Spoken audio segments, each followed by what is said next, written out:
Assalamualaikum, salam sejahtera, salam Malaysia prihatin. Selamat datang ke Influencer Japan. Bersama saya Muhammad Munir, host anda, dan saya tidak keseorangan hari ini. Dan bersama-sama saya ialah rakan setugas saya. Kali tu kita akan bersama dengan kami juga, iaitu Izawanti Eni. Dan hari tu kita akan membincangkan satu topik yang menarik bunyinya untuk kita sembang-sembang itu, ya Munir? Ya, vaksin COVID-19 menawan kebenaran melawan kepalsuan. Dah macam lirik lagu bunyi topik kita itu. Nang menarik bunyinya topik kita hari tu. Macam bunyi lagu apa tu? Janji Manismu. Dunia ini penuh kepalsuan, kata Aisyah. Dunia tipu-tipu, kata orang kiri tu. Tapi semuanya palsu. Ada juga kebenarannya. Ya, Iza. Jadi dalam situasi pandemik ini, dunia sedikit lega apabila vaksin COVID-19 mula diedarkan kepada masyarakat dunia untuk mengekang penularan wabak ini, termasuklah Malaysia. Penduduk Sarawak juga tidak terlepas dan tidak ketinggalan untuk menerima vaksin ini mengikut giliran yang telah ditetapkan oleh pihak Kementerian Kesihatan Malaysia. Namun, apa yang menjadi isu sekarang ialah isu yang berlegar-legar tentang vaksin ini telah menimbulkan keraguan. Apa yang benar, apa yang salah menjadi perdebatan netizen di media sosial. Jadi untuk membincangkan topik kita pada hari ini, kita telah mengundang figura penting yang menjadi teraju Jabatan Penerangan Malaysia Sarawak, tak lain tak bukan Pengarah Penerangan Sarawak, Tuan Haji Suwadi. Apa khabar Tuan Haji? Alhamdulillah, sihat. Jadi Tuan Haji, kita berbalik kepada topik kita. Ya, menawan kebenaran melawan kepalsuan. Jadi boleh Tuan Haji ulas mengenai perdebatan ini. Terima kasih atas jemputan ini. Dan tajuk pun boleh tahan hebat, seperti lagu Okey, antara kepalsuan dengan kebenaran, ini adalah satu fenomena yang memang berlaku dalam kalangan masyarakat seluruh dunia pada masa ini. Dan seperti kita maklum bahawa disebabkan oleh kepesatan pembangunan Internet of Things, dunia tanpa sempadan telah terwujud. Kampung kita, dunia kita jadi macam kampung, satu kampung yang kecil, sebabkan oleh ada internet dan media sosial, dan ditambah lagi dengan adanya media konvensional, menyebabkan dunia ni saling terhubung dan sesiapa pun boleh akses maklumat. Maklumat daripada mana-mana sumber yang ada dalam internet, ada dalam web, boleh di-download, boleh diakses, dan menyebabkan maklumat itu kadang-kadang bercampur. Dia bercampur antara yang betul dan yang benar, mengikut kepada siapa yang mempunyai matlamat dalam penyebaran maklumat. So, lampakan maklumat ini dijadikan lambak. Lambakan maklumat menyebabkan masyarakat kadang-kadang gagal untuk menentukan yang palsu atau yang benar, yang mana yang betul atau yang salah. Tapi dalam hakikatnya, dalam keadaan-keadaan tertentu, apabila telah banyak lagi maklumat yang diperolehi itu sebenarnya adalah tidak betul, ataupun itu lebih popular, lebih sensasi, dan ini menyebabkan kadang-kadang masyarakat akan jadi keliru, timbul lagi propaganda dan sebagainya lah. Jadi dia berbeza dengan zaman dulu, sebab zaman dulu bila internet tidak berapa maju, kita bergantung kepada sumber yang dikuasai oleh, contohnya oleh kerajaan, so kerajaan boleh tentukan maklumat yang benar yang nak disampaikan. Tapi sekarang sumber tu dah daripada berbagai pihak dan kita tidak tahu apa matlamat. Jadi inilah, perbezaan ini perlu kita tahu. Dan apalagi di zaman ni, dalam 1 minit posting di media sosial, reach boleh ribu-ribu, kadang-kadang puluh ribu dalam masa 1 minit je.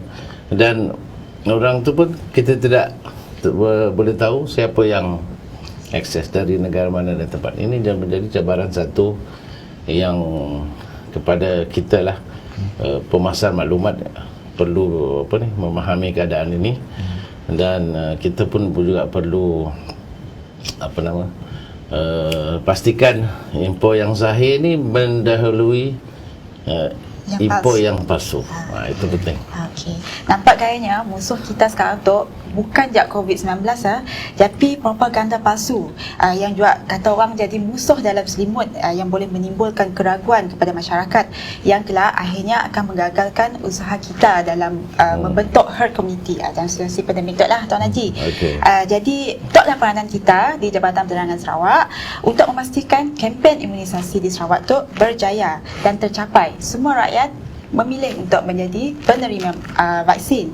Jadi mungkin Tuan Haji boleh hurai sedikit supaya masyarakat di luar yang faham apa sebenarnya peranan dan fungsi Jabatan Penerangan. Okey, peranan dan fungsi Jabatan Penerangan sebut jelas. Visi kita ialah membina masyarakat yang terhubung dan juga berinformasi.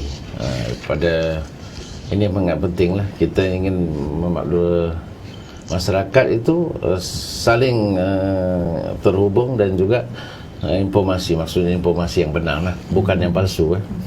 Okey, pada awal-awal PKP dilaksanakan pada tahun 2020, pada tahun yang lepas, petugas Jabatan Penerangan telah pun mengurah langkah dan juga mendekati rakyat ataupun masyarakat, membuat hebahan dalam pengumuman, contohnya info on wheel.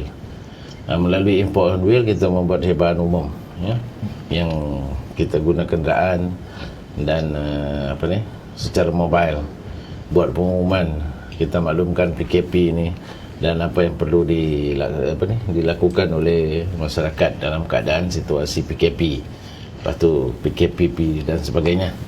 Dan kalau kita lihat zaman ini, ada yang kata cara ini ketinggalan zaman, ke belakang, apa perlu begitu. Tapi ini bukan soal tinggal atau tidak, itu satu tanggapan. Dalam orang tahulah pada masa era digital ni semuanya dalam talian.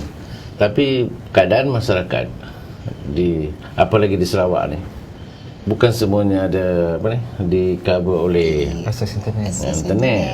So kadang-kadang kita gabungan cara ini sangat lagi penting, dan mekanisme ini dalam penyebaran maklumat, mekanisme info on wheel dan juga kaedah dalam talian ini kita gabung, dan kita harap pemasaran maklumat kita akan berjalan. Kehadiran petugas JAPEN di lokasi-lokasi setempat, contohnya di kampung, di taman perumahan, di kedai-kedai, di mana ini, sebut aja lah, di pasar, di market, ini banyak membantu masyarakat memahami situasi, dan sebenarnya telah membantu mengawal keadaan panik lah, keadaan masyarakat tidak tahu apa maklumat, dan juga memahami maksud kerajaan mengadakan PKP. Dan ini sebenarnya adalah untuk menjaga masyarakat dan juga menjaga negara kita, agar rakyat tidak terpinga-pinga, tidak tahu apa nak dibuat, dan mereka akan menentukan apa yang betul, apa yang benar melalui contohnya kita maklumkan berkenaan dengan ada berita-berita palsu, berita-berita sensasi yang tidak betul lah, nampak macam betul tapi tidak betul. Itulah peranan kita pasal pandemik ni, nampak begitu. Terima kasih. Baik, Tuan Haji berbalik kepada isu lambakan maklumat di platform media sosial, Iza Haji, kadang-kadang membuat masyarakat keliru. Yalah, mana satu yang benar, mana satu yang palsu, dan kadang-kadang penyampaian maklumat itu sendiri yang palsu itu sendiri nampak lebih indah dan meyakinkan berbanding kebenaran. Jadi apa komen Tuan Haji? Okey, memang satu yang diolah indah, ditambah dengan renca-renca dan ramuan-ramuan bumbu-bumbunya, memang akan jadi indah dan akan membayangi kebenaran. Itu memang hakikatnya. Dan kita tidak boleh nafikan dalam media sosial ni sumbernya memang pelbagai, dan juga rujukan dia pun boleh pelbagai. Dan ini adalah satu cabaran yang perlu kita hadapi, dan kita kenal pasti kan. Kita tahu kadang-kadang semana yang benar yang benar, tapi masyarakat yang menerima, yang membaca tu kadang-kadang dia tidak jelas. So pertama kita mesti jelaskan yang ini benar, yang ini salah, dan kita mesti berani dan juga mesti konsisten dalam mengatakan mana yang betul, mana yang betul. Walaupun itulah bila dengan ramuan-ramuan dan dilapisi oleh keindahan-keindahan, keenakan-keenakan, orang akan lupa. So cabaran dia, kadang-kadang orang fikir apa yang kita cakap itu tak betul. Betul. Tapi kita sebagai jabatan agensi kerajaan, kita telah membina nama yang baik, yang trusted atau dipercaya oleh, dan ini sehingga cabaran itu akan dapat kita atasi dan memastikan bahawa apa yang kita sebarkan, pasarkan kepada masyarakat itu adalah benar.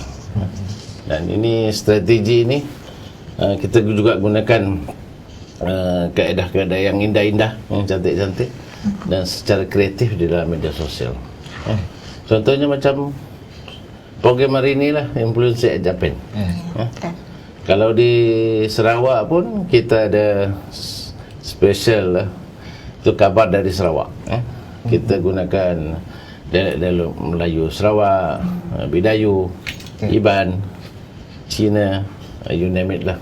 Memang ini pun satu pendekatan yang kita gunakan untuk menarik minat orang ramai atau penonton, supaya dia tertarik dengan maklumat yang kita sampaikan.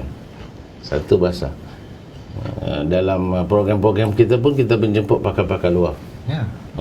Contohnya macam daripada kesihatan, bila bercerita tentang kesihatan, cerita pasal COVID, mestilah kita panggil pakar-pakar. Kalau kita yang bercerita, orang bukan tak percaya, tapi ada kurang sikit lah. Tadi dalam masalah ni kaedah komunikasi itu sangat penting lah kita adakan. So ini saya harap kita telah berjaya meyakinkan orang, walaupun ialah cabaran-cabaran lain tu masih ada lagi, tapi saya yakin kita boleh atasi. Baik, Tuan Haji. Jadi sebelum kita teruskan perbincangan kita pagi ini, kita berhenti rehat seketika dan kembali lagi selepas ini. Rehatlah. Okey.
Kembali lagi kita ke topik pada hari ini. Vaksin COVID-19 menawan kebenaran dan melawan kepalsuan.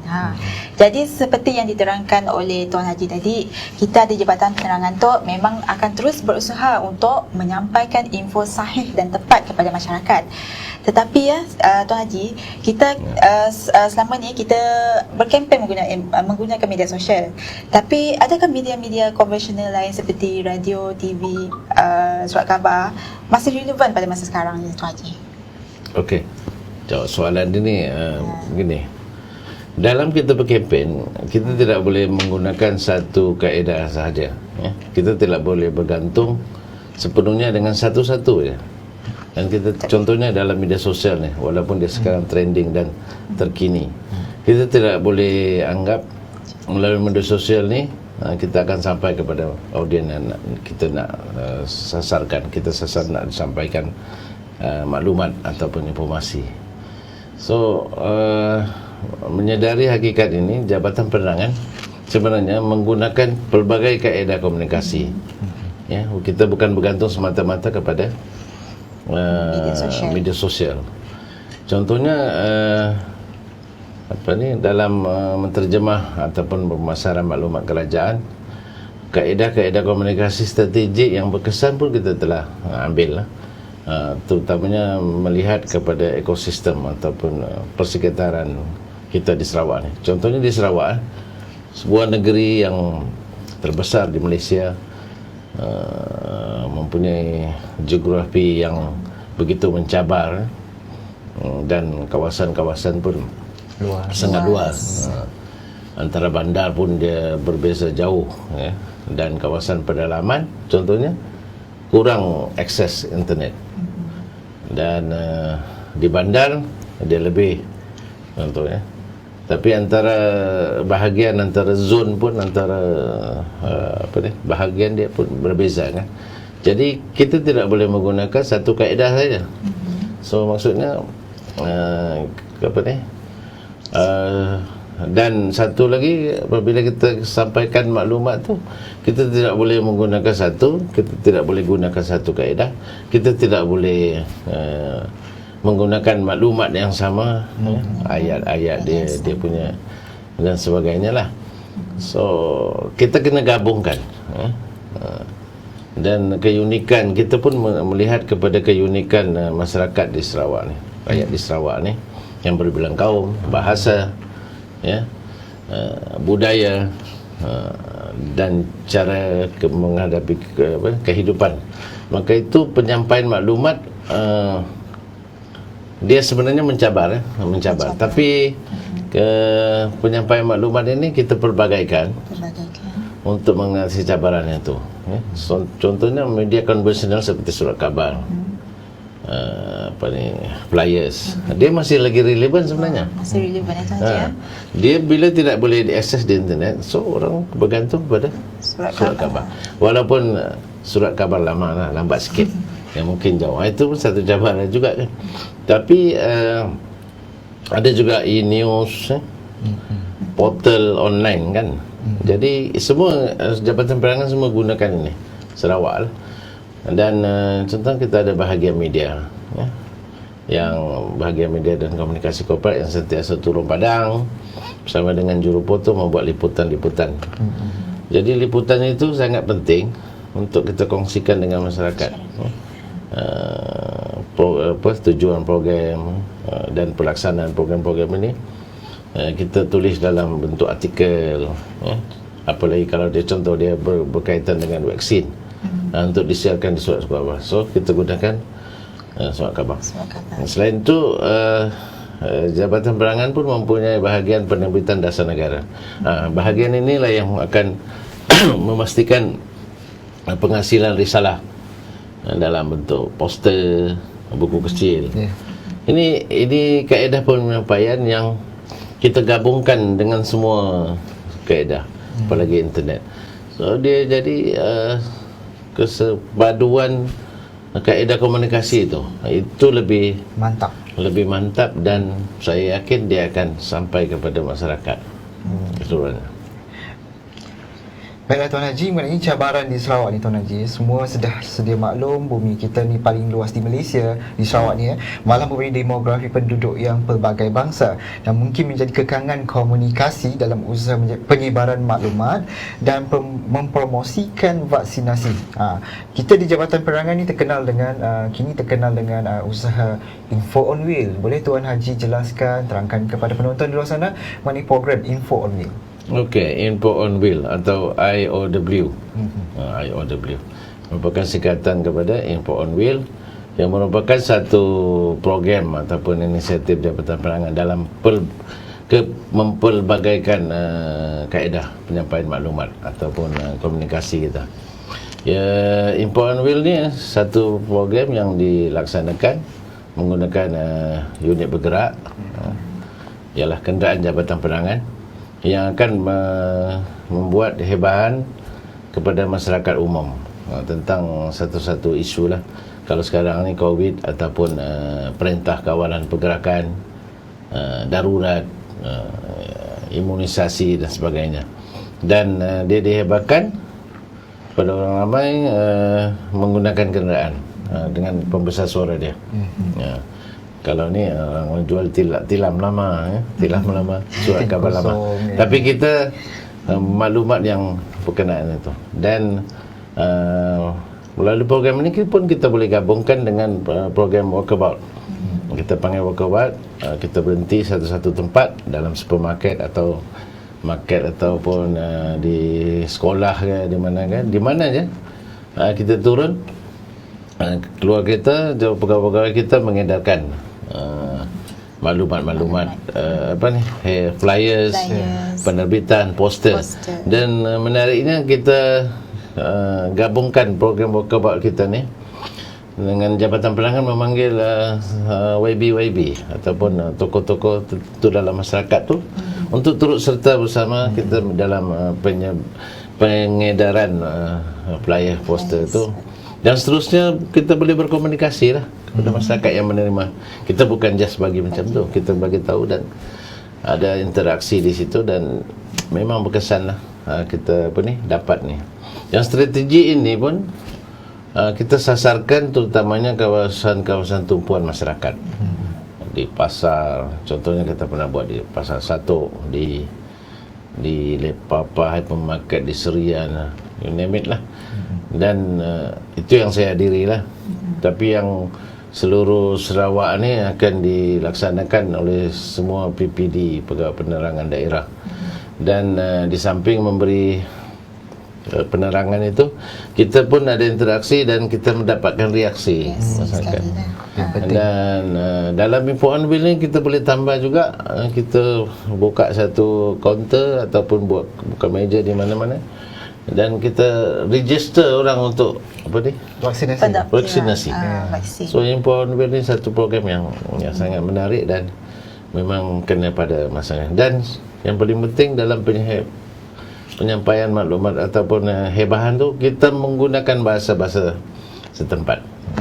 Bukan kita tidak menghargai bahasa Malaysia. Ya, betul. Tapi kalau di masyarakat situ lebih faham, contoh bahasa Iban, bahasa Bidayu, so Melanau, kita gunakan bahasa itu.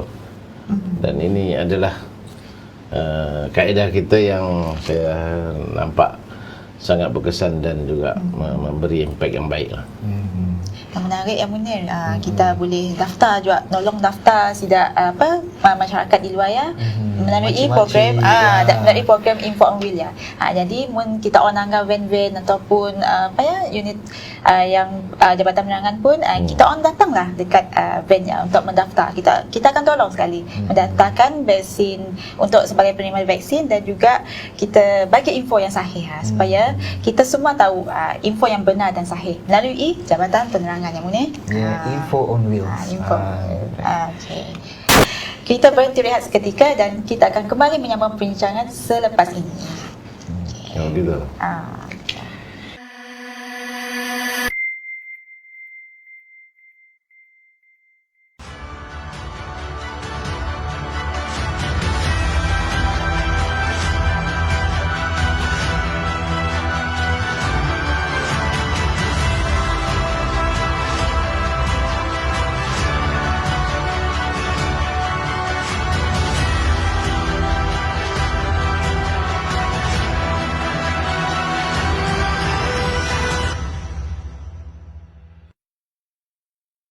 Info on Wheels merupakan inisiatif Jabatan Penerangan Malaysia dalam usaha mempelbagaikan kaedah penyampaian maklumat.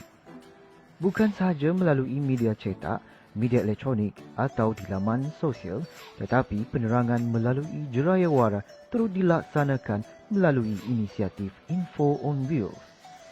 Info on Wheels kali ini membawa anda menjengah di sebalik tabir pelaksanaannya oleh Pejabat Penerangan Daerah Saratok. Okay guys, pagi tu kita akan mula info on wheel. So kita bincang dulu untuk kita mengatur gerak kerja kita lah. Okay guys, jom kita berkumpul.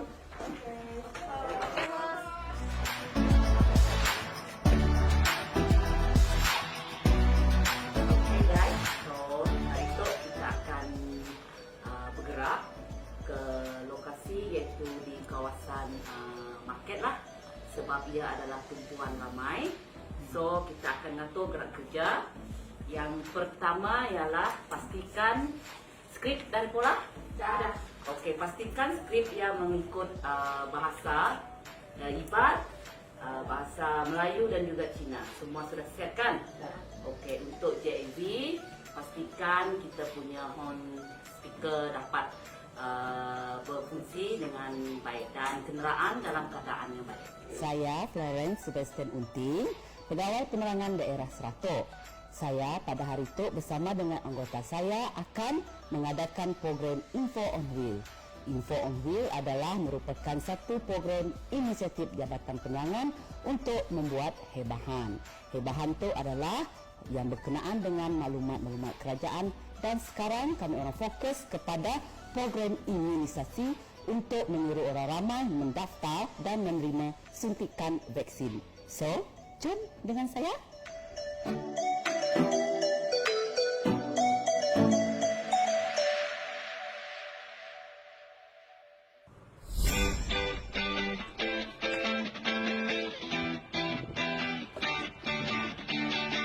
Hai, Assalamualaikum. Tabik basah menuju semua. Aku, Rosmina binti Haji Abang dari Jabatan Penerangan Daerah Seratok dan Ketua Unit Darat 214 Daerah Seratok. Sebagai Ketua Unit 214, saya ada dua orang anggota di bawah saya iaitu PPI ini dan juga JAV saya, Mekles Andam. Dan sebelum membuat IOW sebagai Ketua Unit, saya pastikan dua anggota saya ini dah bersedia untuk menyediakan bahan-bahan yang hendak kami bawa ke lapangan, dan PPI ini dah menyediakan bahan-bahan cetakan dan juga pamflet untuk kami edarkan kepada semua masyarakat.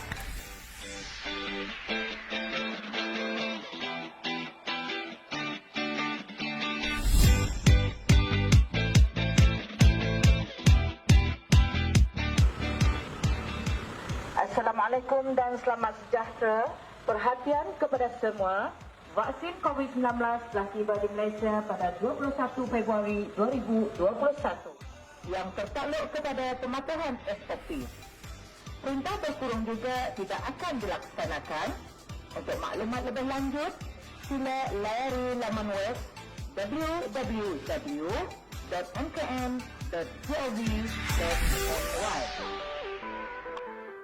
Pejabat Penerangan Daerah Seratok dan seperti mana pejabat penerangan daerah-daerah lain, hebaan awam, edaran poster, pamphlets berkenaan pembudayaan norma baharu, pematuhan garis panduan, proklamasi darurat, program vaksinasi COVID-19 dan bajet 2021 antara hebahan maklumat yang giat disampaikan. Hai, saya Jen, saya Ketua Unit Sungai US 56 bersama saya JAV Masbah dan pemantau awam Encik Nyelang. Dalam hebahan Info on Wheels, saya akan menggunakan bahasa Iban dan bahasa Mandarin. Aram kita register nama diri ba application My Sejahtera, 大家可以下载 My Sejahtera 程序获得有关注册。谢谢。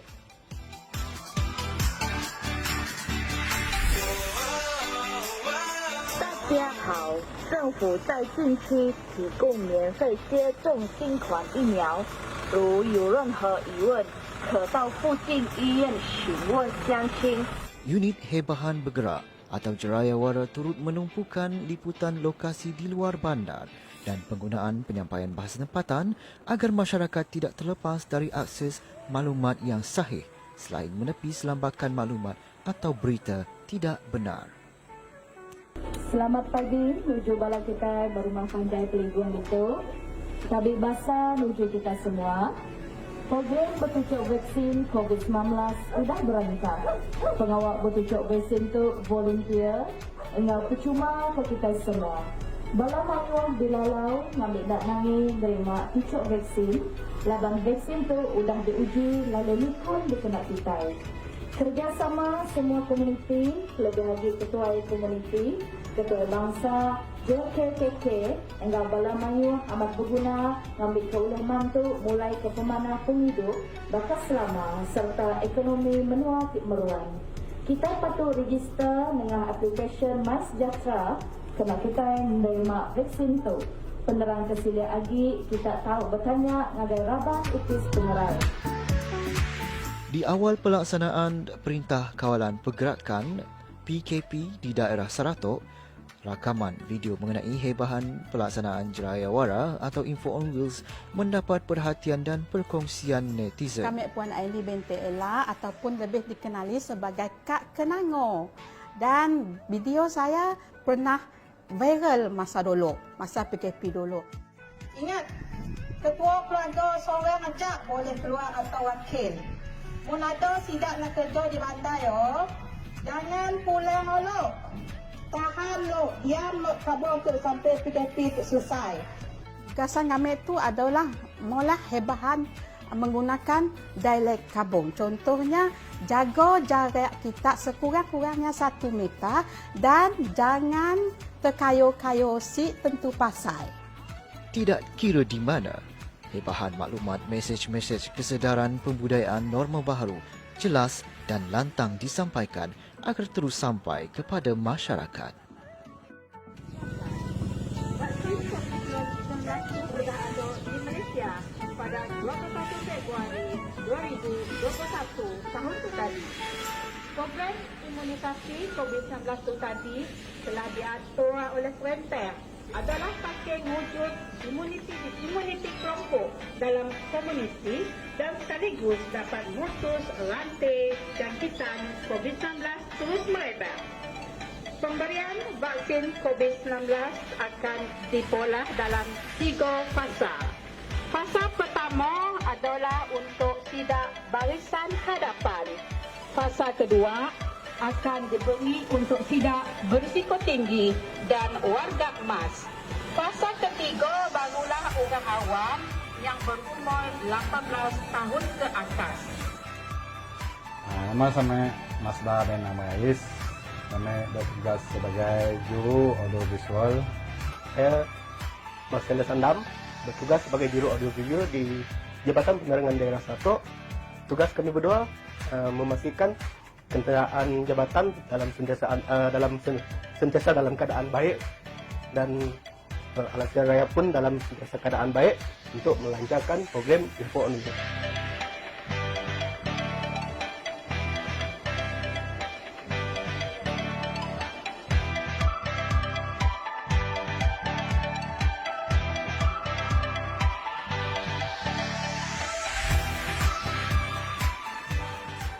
Seperti yang anda saksikan, inilah proses di belakang tabir mengenai pelaksanaan Info on Wheels yang memerlukan kecekapan dan penelitian dalam menyampaikan maklumat dengan sahih dan berkesan.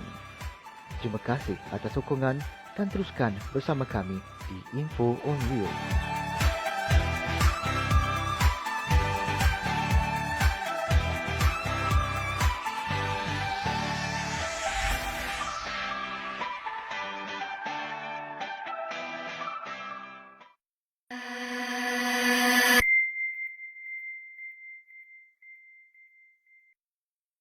Ya, anda kembali lagi bersama kami di Influencer Japan bersama saya Muhammad Muni, hos anda, dan saya Izawati Eli bersama tetamu jemputan kita Tuan Haji Suwadi Keliling, Pengarah Perangan Sarawak, Malaysia Sarawak.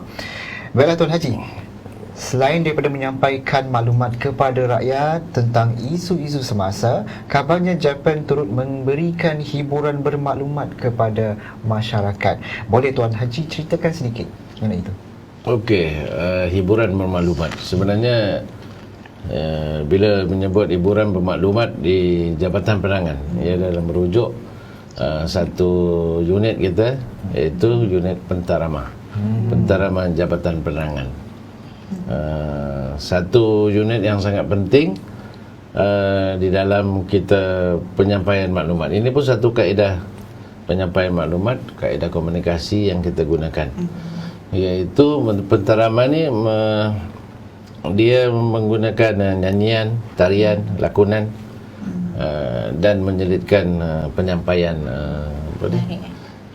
mesej kerajaan ataupun maklumat yang nak disampaikan. Dan dia diadakan melalui pementasan, showcase. Sekarang ni sebabkan oleh pandemik ini, kita mengadakan program live PFP, iaitu program akustika pentarama. Kalau di Sarawak kita telah membuat 2 episod, satu episod yang bertemakan Evergreen sepanjang zaman. Ialah Evergreen sepanjang zaman. Yang kita buat live streaming live di Facebook yang telah mencecar ribuan penonton. Dan kaedah mulai penterama ni iaitu hiburan. Sebab masyarakat ni lebih senang dengan hiburan. So bila dengar lagu, kita akan selitkan beberapa mesej di situ. Dan lepas tu kita dengar lagu lagi. Dan lepas tu kita sampaikan mesej. Kita buat crawler. Dalam live tu kita buat crawler. Kita tayangkan video-video mesej COVID, imunisasi dan sebagainya. Dan ini memang ada satu daya ketarikan kepada penonton. Itu hiburan tu adalah satu tarikan, dan mesej itu adalah satu maklumat yang kita kongsikan. Dan pendekatan ini pun memang adalah satu pendekatan dalam pemasaran maklumat kita. Dan mesej-mesej yang disampaikan tu seharusnya akan lebih dipahami. Kita kan penterama ini terdiri pada artis-artis. Artis-artis ialah label artis, tahu kan. Lepas tu ada pemuzik. So dia akan jadi tarikan yang baik. Jadi itulah penterama, penyampaian maklumat berinformasi. Okey, akhir sekali sebelum kita menutup tirai perbincangan kita hari itu, jadi kita nak bercerita mengenai harapan. Semua orang ada harapan, termasuklah harapan kita di Jabatan Penerangan ni. Jadi Tuan Haji, sebagai peneraju Jabatan Penerangan Malaysia Sarawak ni, apa harapan Tuan Haji kepada semua rakyat Sarawak ni? Harapan saya besar. Okey, pertama saya berharap masyarakat akan menerima baik pemasaran maklumat yang kita laksanakan oleh jabatan. Sebab kita telah memasarkan, memberitahu, menyalurkan maklumat pelbagai, terutamanya berkenaan dengan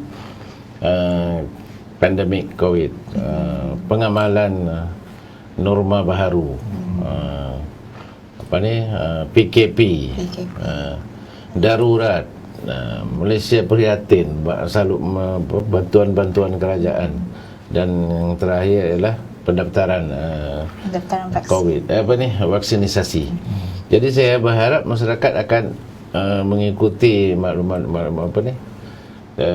informasi ataupun maklumat yang kita kongsikan ini supaya mereka faham. Dalam situ kita kongsikan pelbagai maklumat, cara pendaftaran, contohnya di mana mendaftar, bila dapat dan sebagainya. Ini sangat penting kepada masyarakat.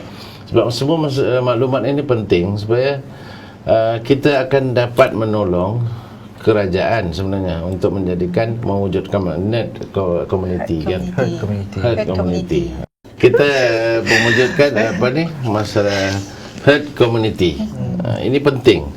Kerajaan memang mencari supaya kita masyarakat menerima baik vaksinisasi ini. Sebab apabila kita berjaya mewujudkan masyarakat yang kebal, so kita harapkan kita akan cepat landaikan COVID ini. Itu sangat penting. Dan selain itu saya juga berharap masyarakat pandai membezakan antara berita yang benar ataupun berita palsu. Berita yang benar ini dia membawa kepada kebenaran. Berita palsu ni kadang-kadang dia memang indah tapi sebenarnya membawa kepada kehancuran. So perbezaan tu perlu dikenal pasti. InsyaAllah Jabatan Penerangan menolong dalam tuan-tuan ataupun puan-puan di sana yang untuk membezakan maklumat yang betul dan yang salah. Dan seterusnya kita juga berharap semua kaedah-kaedah penyampaian maklumat ini lebih dipahami oleh anggota Jabatan Penerangan sendiri yang melaksanakan program, dan kita pun dari masa ke semasa menggunakan pendekatan baru dan pendekatan yang lebih berkesan. Kadang-kadang yang berkesan ini tidak semestinya baru. Contohnya import on wheel, dia sudah lama kita laksanakan, tapi kita ubah dengan kaedah ataupun dengan strategi yang lebih berkesan, supaya kita harapkan semua penyampaian maklumat masyarakat yang saling terhubung dan saling termaklumat, yang pandai membezakan antara kebenaran dengan kepalsuan itu. Inilah yang kita nak wujudkan sebenarnya, dan diharap masyarakat akan terus bersama kita dalam pemasaran maklumat Jabatan Penerangan melalui digital dan juga melalui bersemuka. Ya, Jadi maksudnya di sini mungkin kebenaran tu nampak pahit, tapi yang indah itu mungkin kepalsuan. Itu yang mesej yang nak disampaikan pada topik pada kita pada hari ini, kan Tuan Haji, betul tak? Kita kena nyanyi dulu tu. Okay, seperti topik nyanyi apa lagu Janji Manismu tu. Akhir rasanya kita dah sampai ke penghujung rancangan yang Munir.